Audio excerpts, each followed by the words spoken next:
இப்போ இதற்கான பொறுப்பு திரு காளிதாஸ் அவர்கள்ட்ட இருக்கு. அவர் பேசுறத வச்சுதான் அதுக்கப்புறம் நம்ம யோசிக்கணும் எப்படின்ட்டு. வாங்க சார்.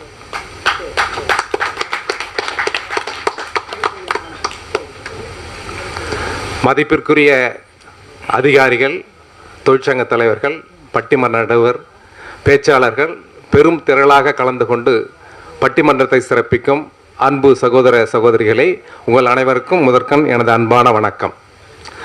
நேர்மையான சமுதாயத்தை உருவாக்குவதில் பெரும் பங்கு வகிப்பது அரசாங்கமா மக்களா?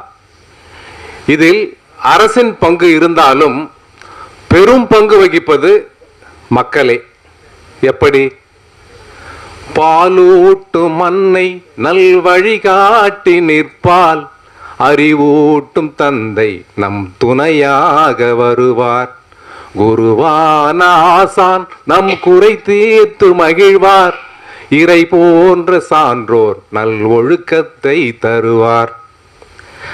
நேர்மையான சமுதாயத்தை உருவாக்குவதில் மக்களில் முக்கிய பங்கு யாருக்கு? அம்மா, அப்பா, ஆசிரியர்கள், ஆன்றோர்கள், சான்றோர்கள், பெரியோர்கள், நண்பர்கள், நேர்மையாக வாழ்ந்து கொண்டிருக்கும் மாமனிதர்கள்.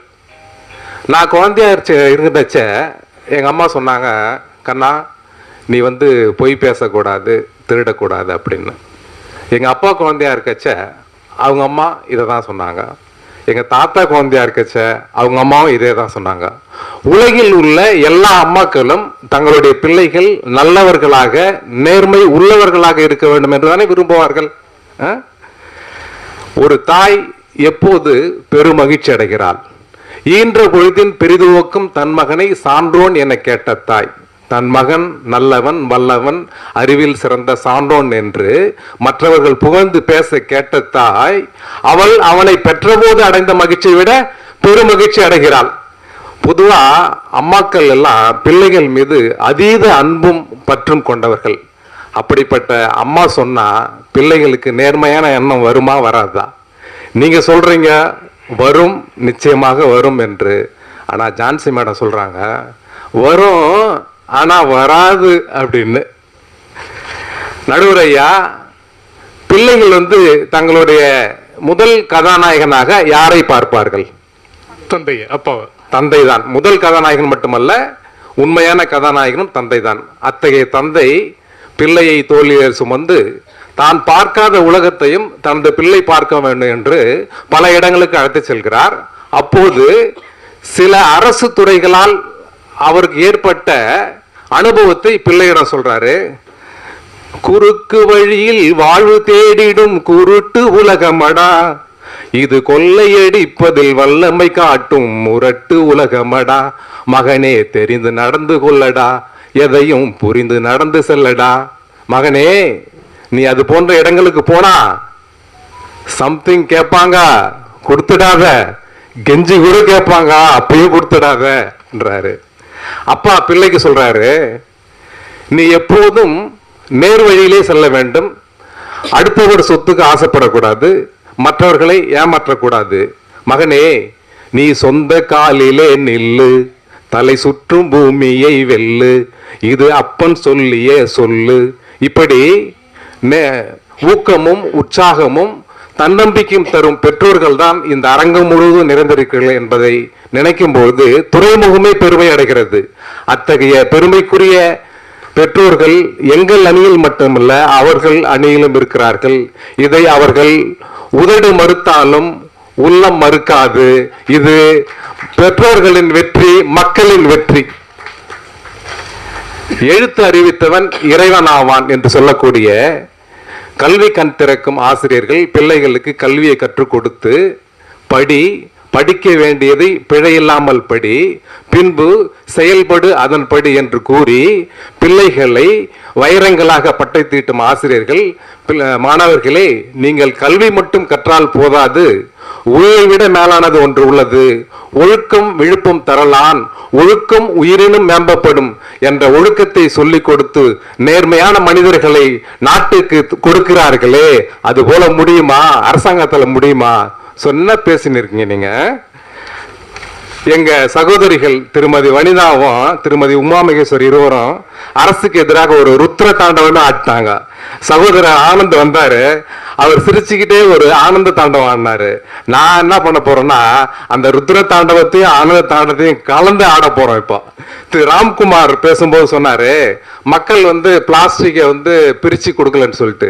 பிளாஸ்டிக்கை நீங்க தடை பண்ணா நாங்க எதுக்கு அதை யூஸ் பண்ண போறோம்? அரசாங்கம் தடை பண்ண வேண்டியது பிளாஸ்டிக்கை, அதை விட்டுட்டு பிளாஸ்டிக் பிரிச்சு கொடுக்கலன்னு சொல்றீங்களே.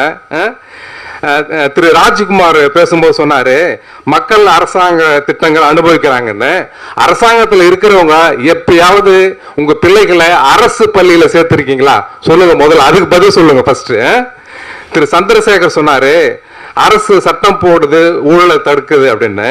ஆனா ஊழல் செய்யறவர் தப்பிருக்கிறது நிறைய ஓட்டையை வச்சிருக்கீங்களே சந்திரசேகர், அது வழியா தப்பிச்சுட்டு போயிடுறாங்களே.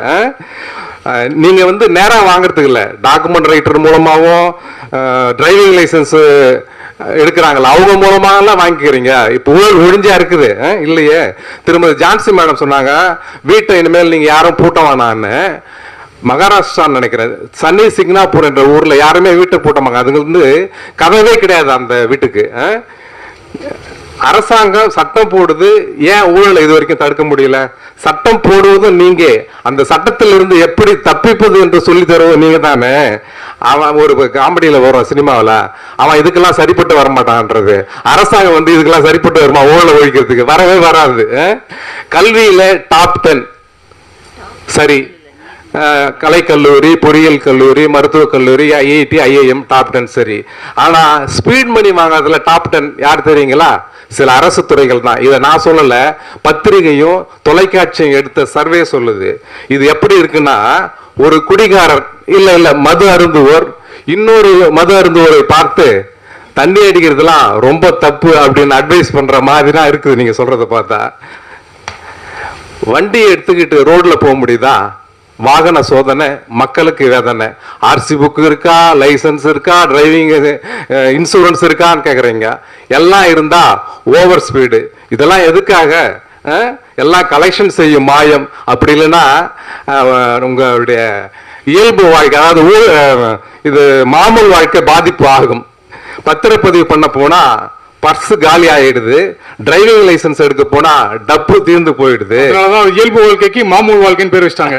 அதான் சார், கரண்ட் கனெக்ஷன் வாங்க போனா கரன்சியே ஷாக் ஆயிடுது. சமீபத்துல அரசு அதிகாரியின் மனைவி டெண்டர் மோசடியில 37 லட்சம் ரூபாய் வாங்கியிருக்காங்க. அது நீங்க படிச்சிருப்பீங்க. மருத்துவமனையில் குழந்தை பிறந்தாலும் கேட்கறாங்க பணம், மார்ச்சுவரியிலிருந்து உடலை எடுத்துட்டு போனாலும் கேட்கறாங்க பணம். மொத்தத்துல மேட்டர் இல்லாம, அதான் பணம் கொடுக்காம மீட்டர் இல்லாம மேட்டர் நடக்காது. சட்டமும் அதை செயல்படுத்தும் முறையும் எப்படி இருக்குன்னா, பில்டிங்கும் வீக்கு, பேஸ்மெண்ட்டும் வீக்கு, அப்படிதான் இருக்குது. அரசு நேர்மையான சமுதாயத்தை உருவாக்குவது ஒரு புறம் இருக்கட்டும், முதல்ல மக்களை நேர்மையா வாழ விடுறீங்களா?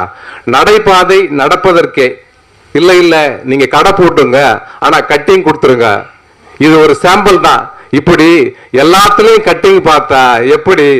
ஒருத்தர் திருட்டு வழக்குல கைதாகி வெளியில வந்துட்டு திருந்தி வாழ்வோம் என்று நினைக்கிறாரு.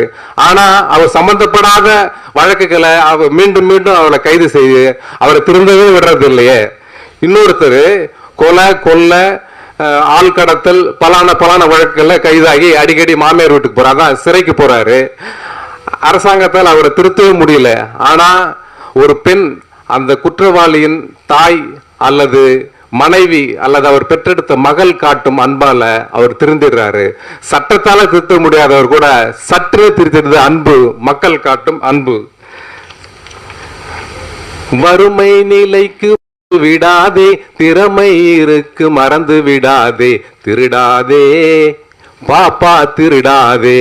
இது போன்ற திரைப்பட பாடல்கள், திரைப்படங்கள் கூட பலரை நேர்மையா மாத்திருக்கு.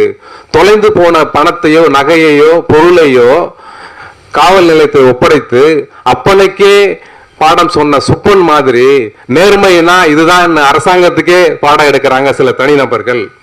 ஒரு நாடகம் ஒருவரின் வாழ்க்கையில் திருப்பு முனை ஏற்படுத்தியிருக்கு என்றால் உங்களால் நீங்க அதை வந்து நினைச்சு பார்க்க முடியுமா? உங்களால் நம்ப முடியுமா? ஆம், ஹரிச்சந்திரன் நாடகத்தை பார்த்ததிலிருந்து தன்னுடைய வாழ்க்கையில பொய்யே சொல்லல தேசப்பிதா மகாத்மா காந்தி அவர்கள்.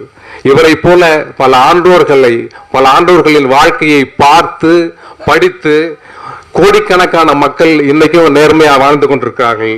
இது மக்களின் கூட்டு முயற்சிக்கு கிடைத்த வெற்றி. கடைசியா ஒரே ஒரு செய்தியை சொல்லி முடிச்சுக்கிறேன். நேர்மை தவறும் அரசாங்கத்தையே போராட்டம் மூலமாகவோ தேர்தல் மூலமாகவோ வீட்டுக்கு அனுப்பக்கூடிய மகா சக்தி தான் மக்கள் சக்தி. இது வரலாறு. அரசாங்கம் நேர்மை தவறுபவர்களுக்கு எதிராக அதுவும் விருப்பப்பட்டா தண்டனை கொடுக்கலாம். ஆனால் ஒருபோதும் நேர்மையான சமுதாயத்தை உருவாக்குவதில் பெரும் பங்கு வகிக்க முடியாது. நேர்மையான சமுதாயத்தை உருவாக்கும் ஆற்றலும் வல்லமையும் மக்களிடம் இருப்பதால் நேர்மையான சமுதாயத்தை உருவாக்குவதில் பெரும் பங்கு வகிப்பது மக்களே மக்களே என்று கூறி இந்த நல்ல வாய்ப்பை வழங்கிய அனைவருக்கும், முக்கியமாக கண்காணிப்பு துறை, சென்னை துறைமுக தமிழ்ச்சங்கம் மற்றும் உள்ள அனைவருக்கும் நன்றி பாராட்டி விடைபெறுகிறேன். நன்றி, வணக்கம். வாங்க சார். ஸோ 2 அணியுமே அற்புதமாக பேசிட்டாங்க. அவங்களோட கருத்துக்களை தெளிவாக எடுத்து வச்சுட்டு போயிட்டாங்க.